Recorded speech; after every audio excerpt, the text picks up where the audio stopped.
अब इनकी स्थिति ये है कि संयोग ऐसा बना है कि इस सबका टिकट जो है वो खतरे में है। चाहे वो नीलम देवी हो, नीलम देवी का तो खैर पत्ता उनके पति यानी कि अनंत सिंह ने ही काट दिया। चेतन आनंद की तरफ से अगर सत्ता पक्ष के किसी विधायक ने नहीं बोला तो इसमें किसी को बोलने की जरूरत भी नहीं थी। निहायत निजी मामला है और चेतन आनंद ऐसा नहीं है कि पिटाकर अस्पताल पहुंच गए। जो आज नीरज कुमार अनंत सिंह का विरोध कर रहे हैं, जदयू के सिंबल पर चुनाव लड़े थे 2015 में। जदयू के सिंबल पर मोकामा विधानसभा की सीट उन्हें दी गई थी महागठबंधन के उम्मीदवार के तौर पर। जिन बाहुबलियों का साथ तेजस्वी प्रसाद यादव ने दिया, उसी बाहुबली ने उनको धोखा दे दिया। अब उनकी टिकट जो है जदयू ने संकट में ला दी है। जी हाँ, हम ये बात इसलिए कर रहे हैं कि आरजेडी से बगावत कर जदयू का समर्थन करने वाले प्रहलाद यादव, चेतन आनंद हो या जिस तरीके से अनंत सिंह की पत्नी है, इन तमाम लोगों की टिकट जो है वो अब खतरे में आ गई। प्रहलाद यादव की टिकट की बात करें तो ललन सिंह पहले ही कह दिया है कि आतंक को हम फिर से टिकट नहीं देंगे। जब लखीसराय में आतंक राज है तो मोकामा में क्या है? इन तमाम चीजों को लेकर चर्चाएं तेज हो गई। जो अनंत सिंह पहले मुख्यमंत्री से 3-3 घंटे बैठकर बातचीत करते थे, वो अब 15 और 10 मिनट में समझ जा रहा है। इन तमाम चीजों को लेकर हमारे साथ चर्चा करने के लिए हमारे संपादक पवन प्रकाश जी हैं। कैसे देखते हैं सर, अब इन तमाम जो नाम है जो बगावत कर जो है जदयू का समर्थन किए थे सरकार बनाने में, अब उन्हीं की टिकट जो है वो खतरे में आ गई है। ये मतलब थोड़ा सा फिलोसॉफिकल बात हो गया, दार्शनिक स्थिति आ गई है बिहार की राजनीति में कि जो लाइव एक सर्कल कंप्लीट कर रहा है। मतलब आपने धोखा दिया, राजद को सजा मिल रही है, जदयू और भाजपा में आने के बाद नीतीश कुमार के नेतृत्व में सजा मिल रही है या मिलने वाली है या मिल सकती है। मिलेगी कि नहीं मिलेगी ये तो टिकट के बंटवारे में ही तय होगा, क्योंकि 2024 में जब बिहार विधानसभा में नीतीश कुमार की शक्ति का परीक्षण होना था, यानी कि वो मुख्यमंत्री रह सकते हैं कि नहीं इसका परीक्षण होना था, उस समय राजद के कुछ विधायकों ने राजद से धोखाधड़ी कर दी या राजद के नेतृत्व के प्रति अपना विश्वास नहीं दिखाया और वो सत्ता के खेमे में आकर बैठे। ये भी एक बड़ी बात है कि 1.5 साल से ज्यादा का वक्त हो गया, ऐसे विधायकों पर कोई कार्रवाई नहीं हुई, जबकि बिहार में या इस देश में दल बदल कानून है। नीलम देवी हो या फिर प्रहलाद यादव हो, चेतन आनंद हो, ये सभी लोग उस दिन सत्ता पक्ष की तरफ बैठे हुए थे। यानी कि स्पीकर ने जो सीटिंग अरेंजमेंट करके रखा था, उस सीटिंग अरेंजमेंट के हिसाब से उनकी सीटें सत्ता के साथ थी, जबकि वो आज उनकी पार्टी, जिस पार्टी से वो विधायक बने थे, वो उनकी पार्टी विपक्ष में थी। तो अब इनकी स्थिति ये है कि संयोग ऐसा बना है कि इस सबका टिकट जो है वो खतरे में है।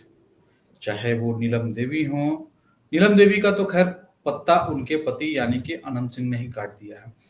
प्रहलाद यादव का भी टिकट मुश्किल में है। चेतन आनंद के साथ है कि वो सबसे ज्यादा अच्छी पोजीशन में है इतने लोगों में, इन तीनों में कम से कम वो सबसे अच्छी पोजीशन में है। तो चेतन आनंद को मिल भी सकता है, नहीं भी मिल सकता है। पिटा जाते हैं, सत्ताधारी दल में रहते हैं, पिटाते हैं, एम्स में कोई कार्रवाई नहीं होती। नहीं, कोई कार्रवाई होना नहीं होना सत्ताधारी दल जाकर कार्रवाई नहीं करता है, वो पुलिस प्रशासन का मामला है। वो दबाव नहीं बनाया गया या क्या हुआ, और उन्हें दबाव बनवाने की जरूरत नहीं है, वो खुद एक विधायक है। अगर कुछ देखिए वहां क्या हुआ, ये अलग अलग पक्ष है। डॉक्टर्स का अलग पक्ष है, चेतन आनंद का अलग पक्ष है। इन दोनों पक्षों को हम लोग सुन सकते हैं। इसमें कोई ऐसा केस तो चल नहीं रहा है कि, या जिस केस पर कोई किसी अदालत में फैसला तो आया नहीं है, या जो केस हुआ भी है उस केस का कोई नतीजा तो निकला नहीं है कि हम लोग मान लें कि किसकी गलती है किसकी नहीं। तो अभी के लिए मान के चलते हैं कि किसी की गलती नहीं है या दोनों की गलती है, यही हम लोग मान सकते हैं। तो इस मानने का सबसे बड़ा चीज क्या है कि चेतन आनंद की तरफ से अगर सत्ता पक्ष के किसी विधायक ने नहीं बोला तो इसमें किसी को बोलने की जरूरत भी नहीं थी। निहायत निजी मामला है और चेतन आनंद ऐसा नहीं है कि पिटाकर अस्पताल पहुंच गए। ऐसा डॉक्टर्स के साथ भी नहीं हुआ है कि कोई पिटाकर उसी अस्पताल में भर्ती हो गया, इसलिए ये मामला ज्यादा दूर उस समय नहीं पड़ा। लेकिन क्या है कि चेतन आनंद इस पोजीशन में नहीं है कि वो सत्ता पक्ष का खुल्लम खुल्ला समर्थन अभी कर सके। विरोध में तो वो नहीं है, लेकिन जेडीयू की माला जपने से मतलब की जरूरत उन्हें अभी नहीं है। शिवहर से उनकी मां सांसद है, शिवहर से ही उनको विधानसभा से उनको विधायक का चुनाव लड़ना है। निश्चित तौर पर टिकट मिल सकता है। आनंद मोहन ने पिछले दिनों मुलाकात, वो टिकट मिलने में एक वही है जो थोड़ा सेफ साइड में है, बाकी इन दोनों पर तो मुश्किल है। हमारे दर्शक ये जानना चाहते हैं कि अनंत सिंह जो है, उन एक तरफ सत्ताधारी दल के मंत्री उनसे मुलाकात करते हैं, तो सत्ताधारी दल के मुख्य प्रवक्ता जो हैं वो इनका विरोध करते हैं। वो कहते हैं कि अगर बाहुबलियों को टिकट मिला, और सांसद भी उसका विरोध करते हैं कि आतंक राज को आने नहीं देंगे, बाहुबलियों का टिकट मिला तो प्रचार में नहीं जाएंगे। ये क्या हो रहा है? ये देखिए, जदयू अब में अभी क्या है ना कि सबके नाथ तो नीतीश कुमार हैं, लेकिन वो नाथ किसी को नहीं पा रहे। मतलब नीरज कुमार अनंत सिंह के खिलाफ है, ललन सिंह अनंत सिंह के साथ हैं, कभी खिलाफ भी हैं, अशोक चौधरी अनंत सिंह के साथ है, नीतीश कुमार राम जाने इन चारों में से, इन तीनों में से किसके साथ है। अनंत सिंह और नीतीश कुमार की जो दोस्ती है, जो प्रगाढ़ता है, वो नई नहीं है, 2005 से या उससे पहले से भी रही होगी। 2005 से तो वो उनकी पार्टी से विधायक ही हैं, तो लगातार उनकी मतलब नजदीकी 2015 के चुनाव के ठीक पहले तक रहती है। लालू यादव की एंट्री होती है और अनंत सिंह पर एक मामला आता है पुटुस यादव हत्याकांड का, और वो लालू यादव नीतीश कुमार को अनंत सिंह के सिर से अपना हाथ उठा लेने के लिए मजबूर कर देते हैं, या नीतीश कुमार कर देते हैं। और उसके बाद से आनंद सिंह और नीतीश कुमार की खिलाफ मतलब जो अदावत है वो शुरू होती है, राजनीतिक अदावत। जो आज नीरज कुमार अनंत सिंह का विरोध कर रहे हैं, जदयू के सिंबल पर चुनाव लड़े थे 2015 में, जदयू के सिंबल पर मोकामा विधानसभा की सीट उन्हें दी गई थी महागठबंधन के उम्मीदवार के तौर पे। महागठबंधन को 170 से ज्यादा 175 से ज्यादा सीटें आ जाती है बिहार में, 243 की विधानसभा की संख्या में 175 से ज्यादा सीटें महागठबंधन जीत जाती है, और वहां पे नीरज कुमार सिर्फ 9-10 हजार वोट लेकर रह जाते हैं। निर्दलीय अनंत सिंह जेल में रहते हुए चुनाव जीत जाते हैं, फिर से तीसरी बार चौथी बार विधायक बन जाते हैं। तो नीरज कुमार की राजनीतिक वोटों वाली स्थिति अनंत सिंह के सामने पहले बहुत नहीं रही है, अच्छी नहीं रही है। 2020 का चुनाव अनंत सिंह राजद के टिकट पर लड़े, आसानी से जीते। 2022 में जो मतलब उपचुनाव हुआ 23 में या 22 या 23 में हुआ, उसमें आनंद सिंह की पत्नी लड़ी है राजद के कैंडिडेट के तौर पे, वो भी आसानी से जीती, जबकि भाजपा ने कोशिश की थी उन्हें हराने के लिए, यानी कि एनडीए ने कोशिश की थी उन्हें हराने की, लेकिन वो कर मतलब ठीक ठाक वो नहीं बिठा पाए और नीलम देवी आसानी से जीत गई।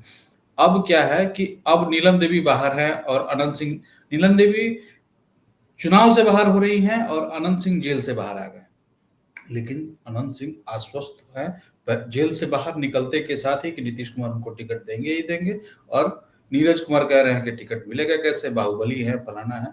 लेकिन बाहुबली होने के कारण टिकट नहीं मिलेगा, ये सब तो बहुत पचने वाली बात नहीं है। बाहुबली होने के बावजूद नीतीश कुमार ने उन्हें टिकट दिया है, वो जीते हैं, विधायक बने हैं, नीतीश कुमार के काफी करीबी रहे हैं।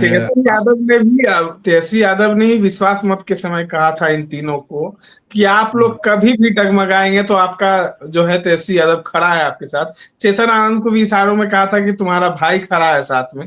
तो क्या लगता है कि अगर इन तीनों को धोखा मिलता है तो तेजस्वी यादव क्या साथ देंगे? नहीं नहीं नहीं नहीं, तेजस्वी यादव कोई साथ नहीं देने वाले हैं। मतलब तेजस्वी यादव क्यों साथ देंगे इनका? तेजस्वी यादव साथ देकर बहुत बड़ा नुकसान अपना कर लेंगे। ऐसा कभी तेजस्वी यादव नहीं करेंगे कि वापस प्रहलाद यादव पे भरोसा कर लें, वापस अनंत सिंह पे भरोसा कर लें, वापस चेतनानंद पे भरोसा कर लें, क्योंकि प्रहलाद यादव को छोड़कर ये जो दोनों लोग हैं, ये दोनों लोग तेजस्वी यादव के नैसर्गिक समर्थक नहीं हैं। इनकी ये हमेशा से तेजस्वी यादव के खिलाफ ही इनकी राजनीति रही है। आनंद मोहन की खिलाफ, लालू यादव के खिलाफ ही राजनीति रही। ये अलग बात है कि आनंद मोहन भी बाद में जुड़े थे, चेतन आनंद भी उन्हीं की पार्टी से विधायक बन जाते हैं, लवली आनंद को भी टिकट लालू यादव की पार्टी से मिला था। लेकिन क्या है कि अब वो स्थिति अलग है। चेतन आनंद नैसर्गिक रूप से एनडीए के माइंडसेट वाले नेता हैं और वो अब एनडीए में आ गए हैं। अनंत सिंह भी कमोबेश नीतीश कुमार के इर्द गिर्द रहने वाले नेता हैं और अब वो नीतीश कुमार के साथ आ गए। तो इन दोनों पर रियायत की कोई गुंजाइश नहीं है। बुरे फंसे हैं प्रहलाद यादव, जो सूर्यगढ़ा की सीट है, वहां ललन सिंह उनसे नाराज हैं। अब ललन सिंह की नाराजगी वो टिकट बंटवारे के पहले तक निपटा लेते हैं, सिमटा लेते हैं, या फिर विजय सिन्हा उनकी कोई मदद करते हैं या कर पाते हैं, टिकट उन्हें उन्हें मिलता है, उनके बेटे को मिलता है, या क्या होता है, ये आने वाला वक्त बताएगा। लेकिन क्या लगता अभी है कि जो आपको जदयू 2 खेमे में बट गया है? जदयू 4-5 खेमे में बटा हुआ है। जदयू का अभी हिसाब किताब बहुत दूसरे टाइप से है। वो जब तक नीतीश कुमार की सरपरस्ती है तब तक वो बटा हुआ दिख भी सकता है, नहीं भी दिख सकता है, लेकिन नीतीश कुमार की सरपरस्ती के बाद जदयू का क्या होगा, ये तो बहुत मुश्किल बात है, क्योंकि सब ये नेता पार्टी लाइन जैसी कोई इनकी बातचीत रह ही नहीं गई है। अशोक चौधरी गाय दिखा रहे हैं, नीरज कुमार मतलब उनको सुना रहे हैं, तो दोनों अलग अलग तरह की बातें हैं। ललन सिंह चेतावनी भी दे रहे हैं ना, क्या? अशोक चौधरी जाते हैं मिलने, नीरज कुमार जो है वो विरोध कर रहे हैं, ललन सिंह चेतावनी दे रहे हैं। तो नहीं, ललन सिंह चेतावनी का मतलब मैं समझ नहीं पाया निखिल क्या कह रहे हैं। उन्होंने कहा था कि आतंकराज को हम टिकट नहीं देंगे।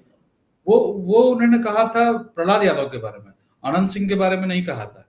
और नीतीश कुमार का जो मतलब इतिहास रहा है, वो कहते आज जरूर उनको सुशासन बाबू के तमगे से बहुत लोग सुशोभित करते हैं, लेकिन नीतीश कुमार इतिहास में तमाम बाहुबलियों के नेता थे।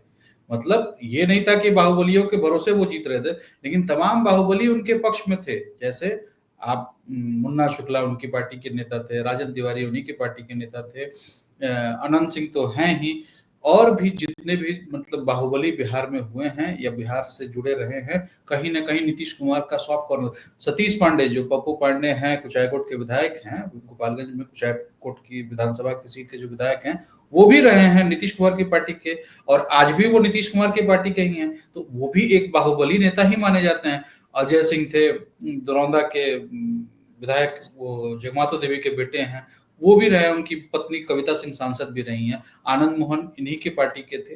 अब और कितने विधायकों की संख्या, मतलब बाहुबली विधायकों को आप गिनेंगे, ये सभी लोग नीतीश कुमार के साथ रहे। तो नीतीश कुमार की पार्टी को बाहुबलियों से कोई विरोध नहीं रहा। नीतीश कुमार ने एक चीज श्योर किया है कि बाहुबलियों को मंत्री बनाने से उन्होंने परहेज किया। जिस पर भी कोई आरोप लगा है वो इस्तीफा देकर अपना सब कुछ सिमटा कर ही मंत्री बन पाया। जैसे भाजपा के रामाधार सिंह नेता थे, तो वो नीतीश कैबिनेट में मंत्री हुआ करते थे, और उन पर कोई आरोप लगता है तो उन्होंने तत्काल इस्तीफा दिलवाया। इस्तीफा दिलवाने के बाद से कोर्ट में सेटलमेंट जब हुआ, उसके बाद वो फिर मंत्री बने। तो नीतीश कुमार इस मामले के लिए जाने जाते हैं कि वो मतलब बाहुबलियों को मंत्री नहीं बनाते, लेकिन बाहुबलियों को विधायक का टिकट नहीं देते, इसके लिए नीतीश कुमार नहीं जाने जाते हैं। नीतीश कुमार खूब टिकट देते हैं। देवेंद्र दुबे की पत्नी मीना दुबे, सब कुछ था उनके पास, नीतीश कुमार के पास वोट बैंक था, सब कुछ था, उसके बावजूद उन्होंने बाहुबलियों से कोई परहेज नहीं किया और बाहुबलियों को खूब टिकट दिया है। तो आपने सुना तेजस्वी यादव से बगावत करने वाले तीनों विधायक जो है अब संकट में। इस तरह के तमाम अपडेट्स के लिए बने रहे इनसाइडर लाइव के साथ। धन्यवाद।